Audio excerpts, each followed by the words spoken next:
Dans cette vidéo, vous trouverez des conseils pour équilibrer votre alimentation avec un budget limité. Tout d'abord, choisissez plutôt un supermarché de taille moyenne. Les discounts peuvent paraître avantageux, mais ils vendent beaucoup de produits gras et sucrés, alors attention aux tentations.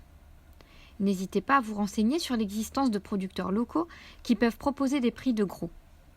En fin de marché, certains marchands bradent parfois ce qu'il leur reste, et vous pouvez également profiter de ce que la nature vous propose.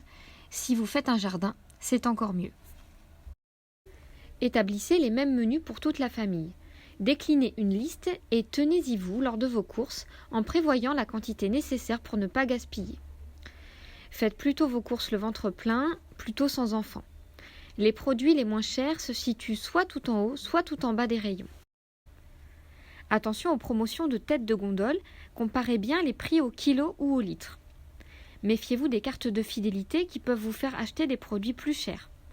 Enfin, attention aux chiffres 9, votre œil retient le chiffre avant la virgule.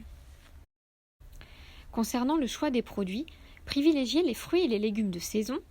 Les surgelés et les conserves sont aussi de très bonnes alternatives. Alternez les protéines animales et les protéines végétales.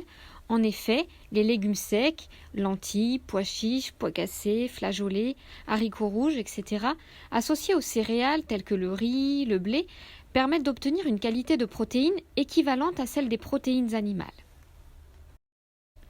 Certains aliments sont particulièrement intéressants sur le plan nutritionnel et peu chers. C'est le cas des œufs, des conserves de poisson, du lait, des viandes à mijoter, des légumes secs et des céréales complètes. Favorisez le fait maison plutôt que les plats préparés. Dans cet exemple, vous pouvez voir que les lasagnes maison contiennent uniquement les ingrédients de la recette. Le plat est très bien équilibré et peu cher. Les lasagnes industrielles contiennent beaucoup d'additifs, peu de viande et de légumes et valent près du double. Évitez les aliments à haute densité énergétique tels que les plats préparés, les desserts lactés, les boissons sucrées qui sont chers, non rassasiants et médiocres nutritionnellement parlant. À valeur nutritionnelle égale, vous pouvez avoir un repas beaucoup moins cher et surtout beaucoup mieux équilibré. De même, grignoter coûte cher et apporte souvent beaucoup de sucre et de mauvaise graisse. Si vous avez besoin d'un encas, privilégiez le pain et le chocolat noir, le fruit ou le laitage, ils feront largement l'affaire, notamment pour nos enfants. Ayez toujours dans votre frigo des aliments de base qui vous permettront d'improviser un repas équilibré. Laitage nature, compote sans sucre ajouté, œufs, lait. Et même chose dans vos placards, féculents, légumes secs, poissons et légumes en conserve, huile de colza ou de noix. Enfin, sachez qu'il existe plusieurs structures d'aide alimentaire.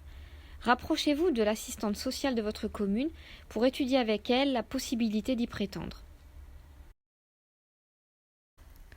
Pour terminer, n'hésitez pas à consulter les menus, recettes et conseils sur notre site internet atlantique-diabète.com et le site mangerbouger.fr et vous retrouverez des documents très intéressants au téléchargement gratuit sur le site du Réseau Santé Diabète et du Sérin. Merci d'avoir visionné cette vidéo.